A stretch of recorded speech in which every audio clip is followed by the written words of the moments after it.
Kita niya yan. Ito yung receiver ng gearbox ETF. Receiver po ito. Wala po itong drain plug kasi DIY yan. Gamitan natin ng DIY na vacuum. Yan. Kita ko sa inyo paano. Ito ang gagamitin natin. Oh. Vacuum natin yan. Yan.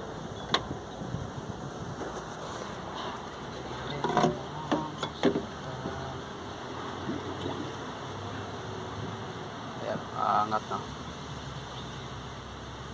Kusang aangat yan. Punta dyan. Yan ang DIY vacuum. Pag wala kayong pag walang drain plug, yun lang gagawin nyo.